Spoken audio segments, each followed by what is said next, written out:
The MacBook Neo is the kind of product I never expected Apple to make. At first glance, it almost feels anti-Apple.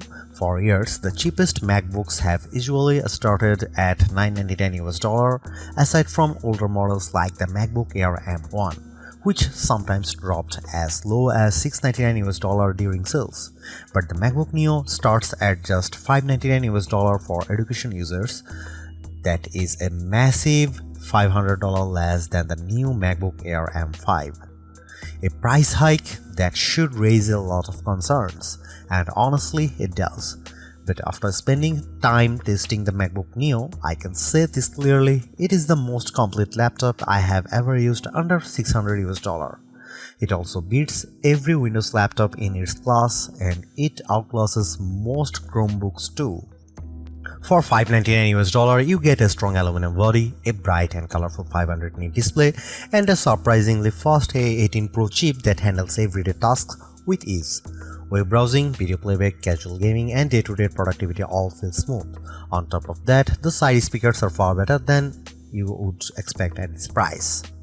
So what did Apple have to cut to make this happen? Where does the MacBook Neo stand in larger laptop market? And is it actually the right choice for you? Here is my full MacBook Neo review with the real pros and cons laid out clearly. The MacBook Neo proves that Apple still knows how to make a budget product feel premium. Even though this is the least expensive MacBook in the lineup, it still looks and feels better than almost every laptop in its price range. The aluminum body gives it a solid, durable, and high-end feel. It also comes in 4 bright color options, and the review unit I tested was the Citrus version, which is a vivid green shade that stands out in a good way. I also saw the color at the launch event. Silver is the classic Mac look, blush is a soft pink tone, and indigo is a deep blue. These colors feels fun without looking childish. That said, the aluminum build does mean the MacBook Neo is not quite as light as you might expect. At 2.7 pounds or 1.23 kg, it weighs the same as a MacBook Air.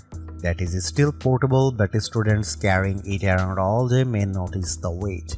It is also slightly thicker than the Air. Apple has also matched the keyboard color to the laptop's finish, which gives the MacBook Neo a more unified and polished appearance. Apple describes it as a more colorful MacBook, and that is a fair description. One of the main differences between the base model and the higher storage version is Touch ID. If you buy the 512GB version, you get a Touch ID button on the keyboard that makes logging in, authorizing installs, using Apple Pay, and managing passwords much easier. It is a shame that Apple limited this to the more expensive model because biometric security is extremely convenient and is already common in many budget Windows laptops. The base model instead gives you a plain lock button, which is much less useful. The keyboard itself feels comfortable and responsive, just like the Magic keyboards on more expensive Macs, but it misses one major feature: backlighting. On other MacBooks, the keys light up in dark environments, which makes typing much easier in classrooms, libraries, or at night. Without that lighting, the MacBook Neo becomes more difficult to use when the room is dim. That is probably the biggest design compromise Apple made to hit the lower price. It is not a deal breaker, but it is hard to ignore. Along the left side, you get 2 USB-C ports. These also handle charging. Since there is no MagSafe 3 here, the ports look normal, but they are not equal. The rear port uses USB 3 speeds, which reach up to 10 Gbps. That is fine the most accessories, but it is much slower than the Thunderbolt 4 and Thunderbolt 5 ports on more expensive MacBooks. You can still connect a USB-C monitor and run it at 4K 60Hz, which is good. The second USB-C port is much slower because it uses USB 2 technology. That means speeds of just 60 MB per second, which is really only suitable for low demand accessories like wired mice or keyboards. This is one of the more awkward cost-cutting decisions Apple made. The two ports look almost identical, but they behave very differently. That could easily confuse people, especially when a flash drive suddenly transfers data much more slowly than expected. Even though I understand why Apple did it, using USB 2 in a 2026 laptop feels hard to justify. Still, the rest of the design avers that kind of disappointment. The aluminum chassis looks premium, the 13-inch screen is a strong choice for portability, and the display itself is one of the best parts of the MacBook Neo. At 2408 by 1506, it is much sharper than the 1080p panels most budget laptops uses. It also gets up to 500 nits of brightness, which is excellent for a laptop in this price bracket. That brightness makes the screen easy to use outdoors or in bright rooms, while the color reproduction is vivid and rich thanks to support for 1 billion colors. For anyone who has used a cheap laptop with a dull, washed-out screen, the MacBook Neo's panel will feel like a major upgrade. It is one of the best budget laptop displays you can buy and maybe the best of all. The only missing feature, of course, is touchscreen support, because this is still very much an Apple laptop. The A18 Pro chip is one of the biggest reasons the MacBook Neo exists, and it is also one of the most interesting parts of the machine. Instead of using an M series chip like other modern Macs, Apple chose the A18 Pro, the same chip that powered the iPhone 16 Pro. At first, that sounds unusual. Putting a phone chip in a laptop is not the standard approach, but the logic behind it actually makes a lot of sense. Apple has far more experience designing mobile chips than computer chips, and its high-end iPhone silicon is now extremely powerful in a low-cost laptop that may be smarter than using a weak traditional laptop chip that struggles to keep up. By using an older iPhone chip, Apple lowers the cost without sacrificing too much real-world performance. So why not use an older M chip like the M1? Apple says the A18 Pro has a 16-core neural engine that is better suited for on-device AI tasks, including Apple Intelligent features inside macOS. The M1 is not as capable in that area, and the A18 also benefits from faster memory that makes this choice look a lot more strategic than strange. And because the A18 Pro is still a 64-bit ARM-based chip, the MacBook Neo runs full macOS, not a restricted mobile operating system. You are not stuck with iPhone apps. You can run standard Mac software just like you would on a MacBook Air, MacBook Pro, Mac Mini, or Mac Studio. macOS runs well on the Neo, and although it is not as snappy as my MacBook Pro, it still feels impressive for the price. For the best experience though, you should keep expectations realistic and stick mainly to lighter apps. I used built-in tools like GarageBand and Keynote, and both run smoothly. That is the kind of workload this laptop handles best. You can still go beyond that. I installed Steam, which requires Rosetta on non-Intel hardware, and it worked. That shows how open the MacBook Neo is compared with Chromebooks, which are still far more limited in the apps they can run. Some budget Windows laptops also ship with Windows 11 in S mode, which is basically a locked down version of Windows that awkward app restrictions. The MacBook Neo avoids all of that. In practical terms, this makes the Neo much more flexible than a Chromebook or a Windows S mode laptop. It is also more useful than an iPad Pro in some ways, even though the iPad Pro may be more powerful on paper. The reason is simple: the Neo runs full Mac software, not iPad OS apps.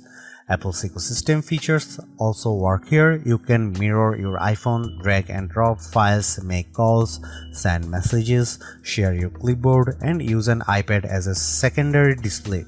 I tested it with the latest M5 iPad Pro, and the setup worked extremely well. That is important because it means the MacBook Neo does not feel like a second-class Mac. You still get the same broad Apple experience as you do on more expensive models, and that is a huge win for a lower cost device. The limits are really about hardware, not software. If you want to do heavy 3D work, advanced video editing or large creative projects, the MacBook Neo is going to struggle. It is not built for those jobs. The biggest concern is the 8 GB of unified memory. That is enough for basic use, but it is not generous by modern standards. And because the memory is unified, it is shared between the system and graphics, which makes multitasking tighter than it would be on a laptop with more memory. During my testing with Safari, Keynote, GarageBand and a Steam download, all active memory uses climb to around 6.48 GB to 7 GB. That is dangerously close to the ceiling. Once you get too close to the limit, performance starts to dip. There is also no upgrade path for memory, and you cannot just open the laptop and add more yourself. That means the 8 GB configuration is something you have to live with for the lifetime of the device. For most students or casual users, that may be fine as long as they keep their workload light. But anyone who likes to jump between many apps or run heavier software should look at the MacBook Air M5 instead, which starts with 16 GB of unified memory. Gaming is possible too, but again expectations matter. I got Cyberpunk 2077 running at a playable 30 FPS using the For This Mac preset. It was not a generous experience because most settings were pushed very low and advanced effects were disabled, but the fact that a $599 fanless laptop can run a game like that at all is impressive. You can also play iPhone and iPad games, which are much better suited to this hardware. Overall, the MacBook Neo performs very well for the price. It is excellent for everyday tasks, surprisingly capable with many Mac apps and flexible enough to general use. But it is not a productivity powerhouse, and it should not be treated like one. One more advantage deserves mention: the MacBook Neo is fanless. That means it stays quiet in use, which is a major benefit over many budget Windows laptops that get noisy as soon as the system starts working harder.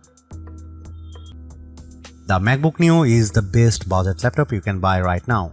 It is true that Neo sits at the upper end of what many people would call budget, but the gap in quality between this and most Windows laptops or Chromebooks at the same price is huge.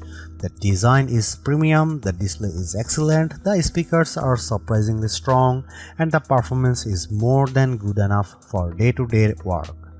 What impresses me most is that Apple did not cripple macOS just to hit a lower price. You still get the full Mac experience along with support for the broader Apple ecosystem. That makes the Neo feel like a real MacBook, not a watered-down version. Yes, there are compromises. The USB-C setup is awkward, the keyboard has no backlight, and the 8 GB memory limit is restrictive, but those issues are understandable in a laptop this affordable, even if they are still disappointing. At the end of the day, Apple has made a budget MacBook that actually feels worth buying. It is not the cheapest option on the market, but it is one of the smartest.